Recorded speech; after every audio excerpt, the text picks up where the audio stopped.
Hello बच्चों, green shirt classes के YouTube channel में आपका स्वागत है। और आज हम लेके आए हैं समास जो 10वीं 12वीं बिहार बोर्ड एग्ज़ाम और अदर एग्ज़ाम के लिए महत्वपूर्ण है। तो आइए हम लोग समास के बारे में जानते हैं। समास दो शब्द या दो पदों से मिलकर बना होता है। जैसे कि आप समझिए तो जैसे गंगा जल है, गंगा जल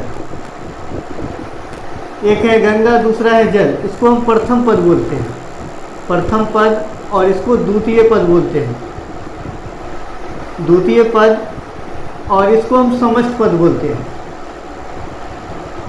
समस्त पद। अब इसको विग्रह कैसे करेंगे? शब्द को अलग अलग करना विग्रह कहलाता है। तो गंगा जल का हम विग्रह कर रहे हैं तो हो जाएगा गंगा का जल, गंगा का जल। तो समास विग्रह क्या होता है समझ लीजिए। समास विग्रह का मतलब होता है शब्द को अलग अलग करना, शब्द को अलग अलग करना, अलग अलग करना। तो कह रहे बच्चों, शब्द को अलग अलग करना समास विग्रह कहलाता है। समास में दो शब्द होते हैं, दो पद होते हैं, एक प्रथम पद होता है, एक द्वितीय पद होता है। और इस तरह से आपको जानना है। तो आइए सबसे पहले हम समास का डिफिनेशन समझेंगे।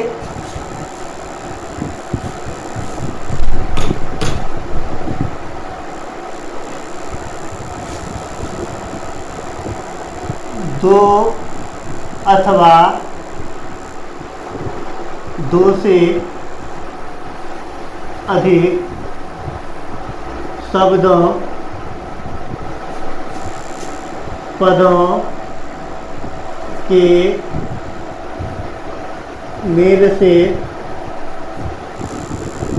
मेल से बने नए सार्थक शब्द समास कहलाता है।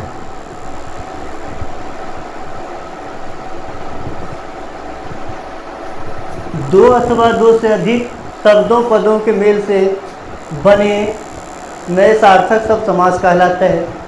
समास के 6 भेद होते हैं। इसके 6 भेद होते हैं। समास के 6 भेद होते हैं जो निम्न और इस प्रकार हैं। तो पहला आता है बच्चों द्वंद्व समास, द्वंद्व समास। दूसरा होता है द्विगु समास। तीसरा होता है अव्ययी भाव समास।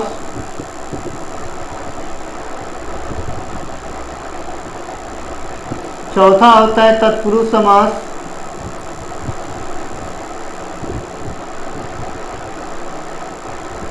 पांचवा होता है कर्मधारय समास।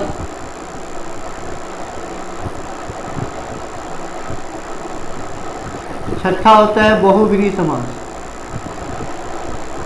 बहुव्रीहि समास। समास के कितने भेद होते हैं बच्चों? समास के 6 भेद होते हैं। द्वंद्व समास, द्विगु समास, अव्ययी भाव समास, तत्पुरुष समास, कर्मधारय समास, बहुव्रीहि समास। अब देखिए सभी के बारे में अलग अलग पढ़ना है। तो सबसे पहले हम द्वंद्व समास के बारे में जानेंगे और आसान ट्रिक के माध्यम से पढ़ेंगे सभी। तो देखिए इसके संबंध में जानिए द्वंद्व समास क्या होता है कि वह समास जिसका दोनों पद प्रधान होता है। तो प्रधान का मतलब मुख्य होता है, जिसका प्रथम पद भी प्रधान हो और दूसरा भी पद प्रधान हो, तो उस समास को हम द्वंद्व समास कहते हैं। वह समास जिसका दोनों पद प्रधान होता है, प्रधान होता है, उसे द्वंद्व समास कहते हैं। समास कहते हैं वह समास जिसका दोनों पद प्रधान होता है, इसे द्वंद्व समास कहते हैं। अब इसका ट्रिक समझिए। तो सब नोट करते रहेंगे। अब देखिए इसका ट्रिक है, दोनों शब्द एक दूसरे का उल्टा होता है। क्या होता है? दोनों शब्द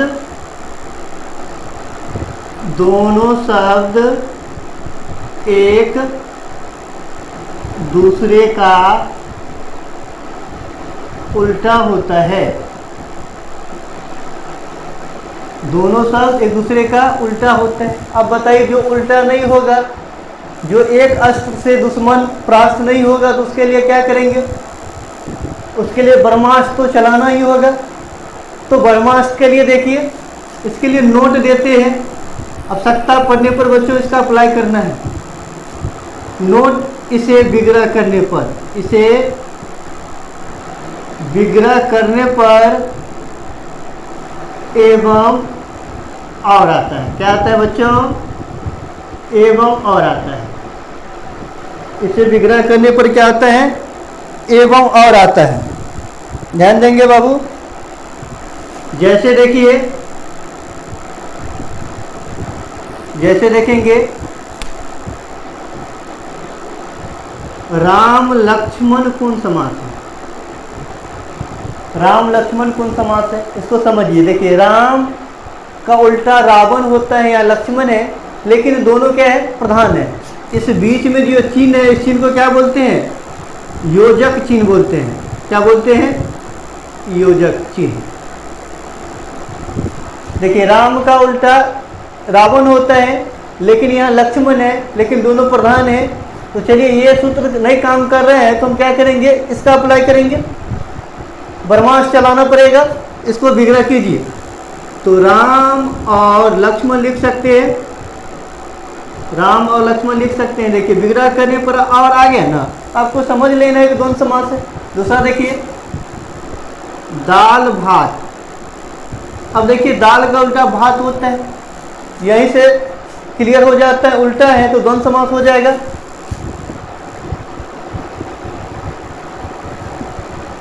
राम रावण कौन समास है? अब देखिए, राम का उल्टा रावण होता है, द्वंद्व समास हो जाएगा। लाभ हानि कौन समास है? लाभ का उल्टा हानि होता है, द्वंद्व समास हो जाएगा।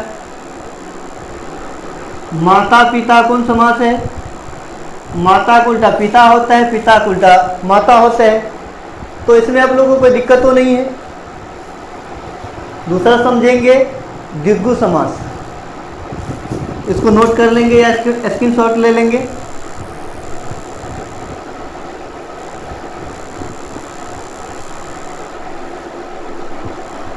दूसरा पन्ना है द्विगु समास। आइए जानते हैं द्विगु समास।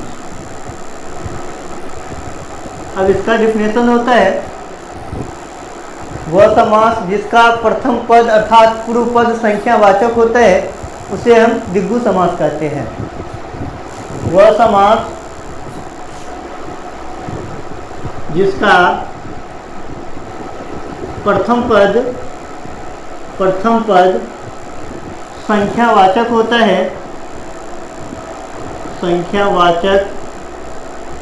है, उसे द्विगु समास कहते हैं। द्विगु समास कहते हैं। इसका ट्रिक लिखना है, प्रथम पद संख्यावाचक होता है बाबू। क्या देखना है? प्रथम पद में संख्या देखना है। प्रथम पद संख्यावाचक होता है। देखिए, अब एग्जाम्पल समझेंगे। तिरंगा आप लोग देखे हैं बाबू। अब तिरंगा में क्या 4 रंग होता है? कितना? 3 रंग होता है तिरंगा में। अब देखिए, इसको विग्रह करेंगे। 3 रंगों का समूह, 3 रंगों का समूह। अब 3, ये प्रथम पद में देखिए संख्या आ रहा है। मैंने बताया कि प्रथम पद में कोई भी संख्या आना चाहिए, और प्रथम पद में संख्या है तो आपको समझ लेना है कि द्विगु समास है। नेक्स्ट है, देखिए, चौराहा कौन समास है? चौराहा देखे हैं कभी, घूमने के लिए गए चौक चौराहा पर?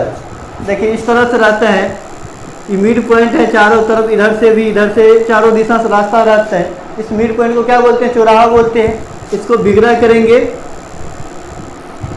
4 राहों का समूह, यानी जहाँ 4 को रास्ता मिलता है ना, उसको हम चौराहा बोलते हैं। तो ये देखिए 4 संख्या है, 4 संख्या है, तो ये भी द्विगु समास है। दोपहर, अब बताइए दोपहर कब से शुरू होता है और क्या घंटा बराबर 1 पहर होता है? देखिए समझ लीजिए, 3 घंटा बराबर होता है 1 पहर होता है, 3 घंटा बराबर 1 पहर होता है। और रात दिन मिलाकर कितना पहर होता है? 24 घंटा बराबर 8 पहर। कितना पहर होता है? 8 पहर होता है, यानी रात दिन मिलाकर के 8 पहर होता है। तो 2 पहर, देखिए 6 बजे सुबह से लेकर के 12 बजे 2 पहर होता है, 3 घंटा 1 पहर होता है। देखिए 2 पहरों का समय, 2 पहरों का समय। अब देखिए 2 संख्या है। अब बताइए सप्ताह कौन समास है? 7 दिनों का समूह होता है, 7 दिनों का समूह। अब 7 संख्या है, कहेंगे त्रिभुज कौन समास है? त्रिभुज बनाने के लिए आता है। देखिए इसमें क्या भुजा है? इसमें क्या कितने भुजा है? 3 भुजा है, 3 भुजाओं का समूह, 3 भुजाओं का समूह। हर एक स्थिति में संख्या आ रहा है, इसे याद रखेंगे आप लोग। नेक्स्ट पढ़ेंगे अब यही भाव समास।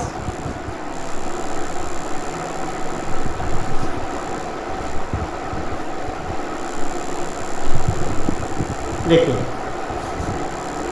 अब यही भाव समास जानेंगे। अब यही भाव समास को जानने से पहले हम जान लेंगे कि अव्यय क्या होता है। कौन सब जानते हैं? नहीं जानते हैं। अब अव्यय का मतलब समझ लीजिए, अव्यय क्या होता है? अव्यय का मतलब होता है जो अपना रूप नहीं बदलता है, जैसे यथा, तथा, जब, कब, तब। अब देखिए ये सब जो है अपना रूप नहीं कभी बदलता है, जो अपना रूप नहीं बदलता है वो अव्यय होता है। तो हम लोग जानेंगे अव्ययी भाव समास।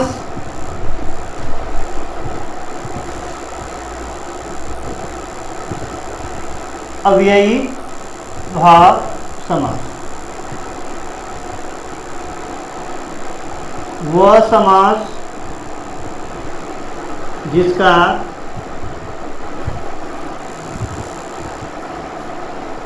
प्रथम पद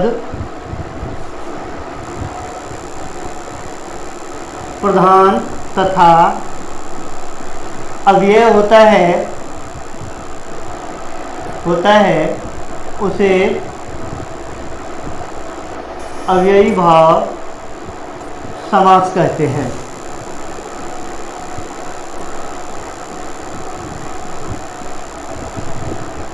वह समास जिसका प्रथम पद प्रधान तथा अव्यय होता है उसे अव्ययी भाव समास कहते हैं।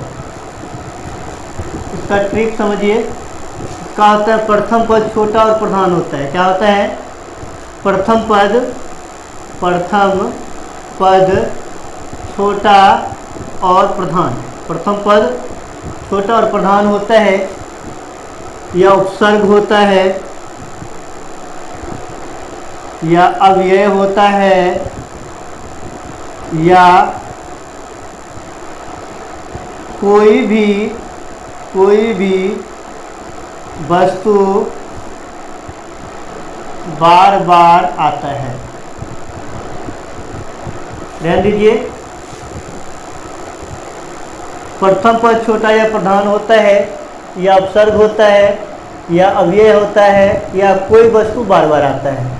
तो इसमें उपसर्ग थोड़ा नया लग रहा है तो आप लोग थोड़ा समझ लीजिए। तो उपसर्ग क्या होता है? वैसे शब्दांश जो किसी शब्द के शुरू में जुड़कर उसके अर्थ में परिवर्तन लाता है उसे हम उपसर्ग कहते हैं। जैसे 2 एग्जाम्पल समझ लीजिए कि प्रा, अति, अधि, ये उपसर्ग शब्द हैं। इसको शुरू में जोड़ करके कोई भी शब्द बना सकते हैं। जैसे प्र है तो प्रभात बना लेंगे, प्रकाश बना लेंगे, अतिथि बना लेंगे, अतिलाभ बना लेंगे, अधि है तो अधिक हो जाएगा, अधिनियम हो जाएगा। आप लोग उपसर्ग समझ गए। उपसर्ग क्या होता है? वैसे शब्दांश जो किसी शब्द के शुरू में जुड़कर उसके अर्थ में परिवर्तन लाता है, उसे हम उपसर्ग कहते हैं। तो आइए हम पहले अव्ययी भाव समास जानते हैं। वह समास जिसका प्रथम पद प्रधान तथा अव्यय होता है उसे अव्ययी भाव समास कहते हैं। इसका ट्रिक है कि प्रथम पद छोटा और प्रधान होता है, अगर ये नहीं रहेगा तो उपसर्ग रहेगा, उपसर्ग नहीं होगा तो अव्यय होगा, या कोई वस्तु बार बार आता होगा। ठीक, एग्जाम्पल समझिए।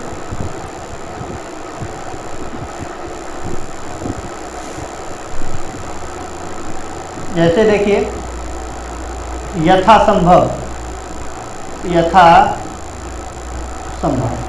अब देखिए यथा और संभव। अब देखिए इसमें बताइए छोटा कौन है? यथा छोटा है, ये छोटा भी है और अव्यय भी है।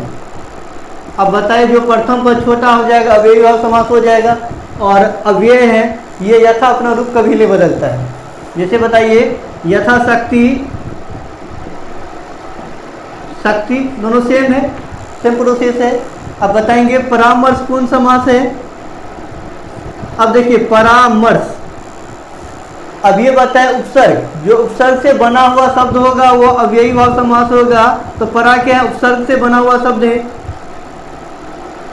उसके बाद बातों बात कौन समास है? बातों बात।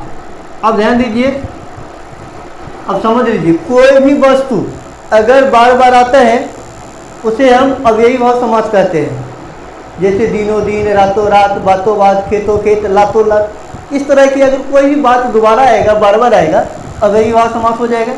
जैसे रातों रात, रातें बार बार आ रहे हैं, दिनों दिन, खेतों खेत, बेंचों बेंच।